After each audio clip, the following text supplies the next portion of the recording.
Article 370। शायद इसी हफ्ते ये 370 को लेकर के कोई फिल्म आने वाली है।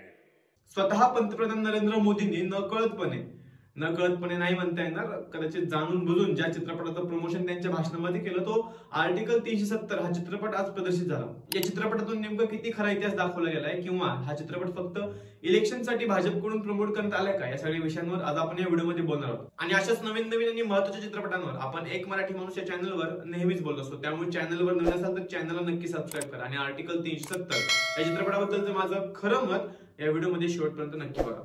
जय शिवराय, मी अनुपम अंकुश कुंभार, एक मराठी माणूस। आर्टिकल 370 या चित्रपटाला दिग्दर्शन भेटलं होतं आदित्य जांभळे यांचं। हे एक नवीन दिग्दर्शक म्हणता येईल किंवा हे जास्त परिचयाचे दिग्दर्शक नाहीत, पण यांचे जे लेखक आहेत आदित्य धर, या चित्रपटाच्या आधी त्यांनी उरी हा चित्रपट केला होता।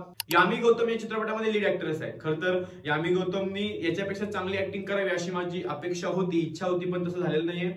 थोडीशा ऍक्टिंगच्या बाबतीत यामी गौतम आर्टिकल 370 मध्ये कुठेतरी कमी पडलेली मला जाणून आलं, कारण की त्यांना खूप महत्त्वाचा असा रोल दिला होता चित्रपटामध्ये आणि अंगावर काटे आणणे म्हणा किंवा काही डायलॉग्स असे प्रेझेंट करायला पाहिजे होते किंवा काही सीन्स अशा गोष्टी पद्धतीने प्रेझेंट झाल्या पाहिजे होत्या ज्या झाल्या नाहीत यामी गौतमकडून, त्यामुळे ती एक निराशा यामी गौतमकडून माझी राहिल्या चित्रपटाबद्दल। बाकी ओव्हरऑल जे इमोशन्स होते या सगळ्या गोष्टींमध्ये यामी गौतमनी काम केलेलं दिसून येतंय, पण तेच याच्यापेक्षा चांगलं होऊ शकलं असतं। बाकीच्या कॅरेक्टर्स बद्दल बोलायला गेलं तर या चित्रपटामध्ये जे काही रिअल कॅरेक्टर्स आहेत त्यांचं नाव रिव्हील न करता हा संपूर्ण चित्रपट ट्रू इव्हेंट्सच्या आधारावर प्रदर्शित केला जातो। म्हणजे आपले पंतप्रधान असतील किंवा गृहमंत्री असतील यांचं खरं नाव पुढे न घेता कुठल्या तरी काल्पनिक नावानुसार त्यांची खरी गोष्ट मांडण्याचा प्रयत्न चित्रपटामध्ये केलेला आहे। त्याच्यामुळे काय होतं, या चित्रपटातले अशा अनेक कॅरेक्टर्स आहेत जे कॅरेक्टर्स देशाच्या खऱ्या घडामोडीमध्ये कुठे असतात या गोष्टी समजून येत नाहीत लवकर। त्यासोबतच यामी गौतम यांच्यासोबत अजून एक खूप महत्त्वाचं कॅरेक्टर या चित्रपटामध्ये आहे, ते म्हणजे प्रियामणी। खरं तर हे कॅरेक्टर रिअल लाईफ मध्ये कोणाचं हे मला शेवटपर्यंत समजलं नाही किंवा माझं तेवढं लक्ष नसेल चित्रपटामध्ये। जर तुम्ही चित्रपट बघणार आहात तर ते कॅरेक्टर प्रियामणीने म्हणजेच राजेश्वरी स्वामीनाथन हे चित्रपटामध्ये तिचं नाव आहे, ते कॅरेक्टर नेमकं कुणाचं हे मला कमेंट्स मध्ये नक्की कळू द्या। तर या कॅरेक्टर बद्दल मला जास्त काही माहिती नाही भेटली या चित्रपटामधून, आणि जर ते कॅरेक्टर एवढं महत्त्वाचं होतं तर त्या कॅरेक्टरला अजून जास्त रोल या चित्रपटामध्ये दिला गेला पाहिजे होता, तसंही या चित्रपटामध्ये झालं नाहीये। कारण की ती जी प्रियामणी आहे अर्थातच चित्रपटातली राजेश्वरी जी आहे ती गृहमंत्र्यांच्या, पंतप्रधानांच्या किंवा बाकी सगळ्या एजन्सीच्या खूप जास्त क्लोज असते। मग असं कोणतं आपल्या भारतात पद आहे जे या सगळ्या गोष्टींच्या एवढ्या क्लोज आहे, आणि त्या गोष्टींमुळे थोडंसं कन्फ्युजन होतं चित्रपटामध्ये नेमकं ही कुणाचा रोल प्ले करते। ह्याच गोष्टी जर समजत नसतील तर आम्ही कोणत्या दृष्टिकोनातून या चित्रपटाकडे बघायचं। त्यासोबतच अरुण गोविल यांनी पंतप्रधानांची भूमिका साकारलेली आहे तत्कालीन, आणि अर्थातच आता सुद्धा तेच पंतप्रधान आपले नरेंद्र मोदी यांची भूमिका त्यांनी खूप तंतोतंत साकारली आहे, शोभून दिसलेत ते। आणि किरण कमरकर यांनी अमित शाह तत्कालीन गृहमंत्र्यांची भूमिका साकारलेली आहे, त्यांचं एक शेवटचं भाषण ते ऐकताना खूप जास्त चांगलं वाटतं। तर या दोघांनी भूमिका आपली खूप चांगल्या पद्धतीने सांभाळलेली आहे, त्यांची एक प्रमुख भूमिका शेवटच्या काही मिनिटांमध्ये आपल्याला पाहायला भेटते। त्यासोबतच वैभव तत्ववादी असतील आणि असे अनेक सहकलाकार या चित्रपटामध्ये आहेत, त्यांनी देखील भूमिका चांगली केलेली आहे। फक्त यामी गौतम बद्दल थोडीशी मला खंत वाटली चित्रपटामधून। तुम्हाला काय वाटते मला कमेंट्स मध्ये नक्की सांगा। आता वळूया आपण चित्रपटाकडे।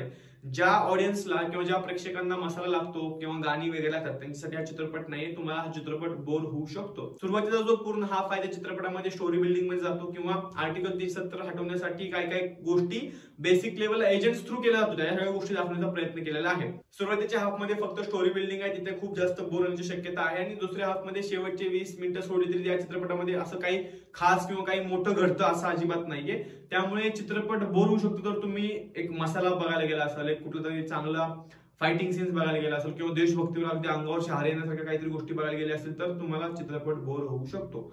माझी अजून एक अशी खंत आहे की आर्टिकल 370 हे या चित्रपटाचं नाव जर होतं तर मग आर्टिकल 370 मुळे तिथले जे लोक होते, नागरिक होते काश्मीरवासी, त्यांना खरंच किती त्रास होत होता त्या गोष्टी पण दाखवल्या गेल्या असत्या तर मला बऱ्या वाटल्या असत्या, कारण की त्या गोष्टी खूप कमी दाखवल्याच नाहीत। म्हणजे 370 मुळे सरकारी कामकाजांमध्ये किंवा आपल्या आर्मीला किंवा आपले जे एजंट्स असतात त्यांना किती त्रास होतो या सगळ्या गोष्टी या चित्रपटातून दाखवल्या आहेत, पण तिथले जे रहिवासी आहेत, तिथले जे नागरिक आहेत त्यांच्यावर असा किती फरक पडतो 370 मुळे, खूप जास्त फरक पडत होता। खरं तर आपण जर बघायला गेलं तर तो इतिहास जर कुणाला माहिती असेल तर ते मला रिलेट करू शकतात की आपल्याला माहिती की 370 मुळे तिथल्या हिंदूंवर असतील किंवा तिथल्या जे तरुण आहेत त्यांच्यावर किती जास्त फरक पडत होता, त्यांच्यावर किती जास्त बंधन होती, आणि भारतामध्ये त्याच्यामुळे किती जास्त प्रॉब्लेम्स होते। या सगळ्या गोष्टी चित्रपटाच्या सुरुवातीत 10-15 मिनिटं दाखवायचा प्रयत्न केला असता तर मला खूप जास्त आवडलं असते, दाखवलं नाहीये।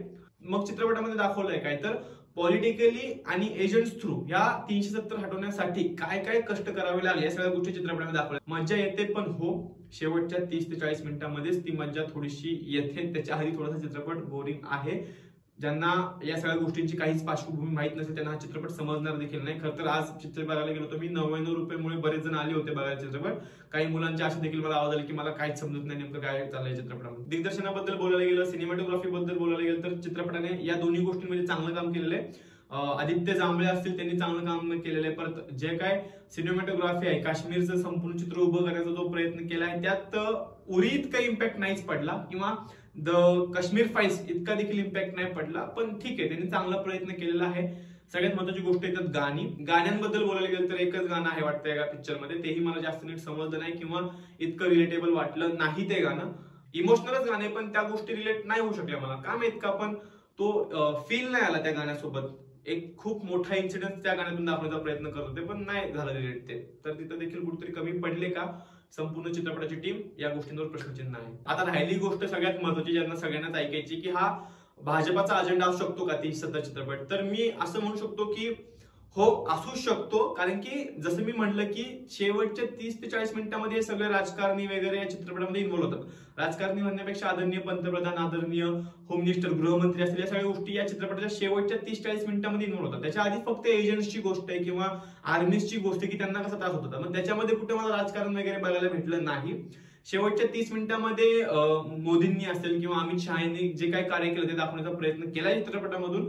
त्यातून त्यांचा स्टंट असू शकतो या इलेक्शनसाठी, कारण की उरी सुद्धा इलेक्शनच्या आधी आला होता आणि हा 370 सुद्धा इलेक्शनच्या आधीच येतो. तर असा स्टंट नक्कीच आपण म्हणू शकतो. आणि स्वतः मोदी जर भाषणातून या चित्रपटाचं प्रमोशन करत असतील तर नक्कीच भाजपचा हा स्टंट असू शकतो. आणि खरंच एक गोष्ट सांगायला मला खूप जास्त आवडते की हा संपूर्ण चित्रपट आहे ना मोदींना कुठेतरी थोडंसं बॅकफुटला टाकून अमित शहाना पुढे आणतो चित्रपट. कारण की मोदींचं जरी सगळं हे डोकं असलं तरी अमित शहा खूप जास्त इन्व्हॉल्व असतात एक गृहमंत्री म्हणून, आणि त्यांचंच भाषण असतं राज्यसभेमध्ये वगैरे. त्या भाषणाच्या देखील क्लिप्स ट्रेलर थ्रू व्हायरल झाल्या होत्या आणि ते भाषण त्यांनी चांगलं निभवलेलं आहे. त्यांचं नाव किरण कमरकर आहे, त्यांनी खूप चांगली ऍक्टिंग केलेली आहे ऍज अ अमित शहा. त्याच्यामुळे अमित शहाचं कुठेतरी प्रमोशन झाले काही चित्रपटामधून असं देखील मला वाटलं. पण इलेक्शनच्या आधी हा चित्रपट रिलीज करण्याच्या नादात ज्या काही छोट्या मोठ्या चुका झाल्यात, म्हणजे गाणी नीट बनली नाहीयेत आणि त्यासोबतच काश्मीर पूर्णपणे दाखवण्याचा प्रयत्न त्यांनी केला असता तर ते खूप जास्त बरं वाटलं असतं. ऍक्टिंगवर जास्त काम केलं पाहिजे होतं यामी गौतम हिने. तर या सगळ्या गोष्टी इलेक्शनच्या नादात लवकर करायचं म्हणून कसंही केलंय का असा देखील प्रश्न निर्माण होतो. इतकंच. तुम्ही जर चित्रपट बघून आला असाल तर मला कमेंट्स मध्ये नक्की सांगा तुम्हाला चित्रपट कसा वाटला. आणि हो, व्हिडिओ शेवटपर्यंत बघितला आहात यासाठी मनापासून धन्यवाद. आणि हो, नुकताच शिवरायांचा छावा हा चित्रपट रिलीज झाला, त्या चित्रपटाबद्दल देखील मी या व्हिडिओमध्ये बोललोय. या व्हिडिओ क्लिक करा आणि तो व्हिडिओ नक्की बघा. आणि हो, चॅनलवर नसेल तर सबस्क्राईब करा, आता नाही तर मग कधी. जय जाऊ, जय शिवराय, जय शंभूराजे. धन्यवाद.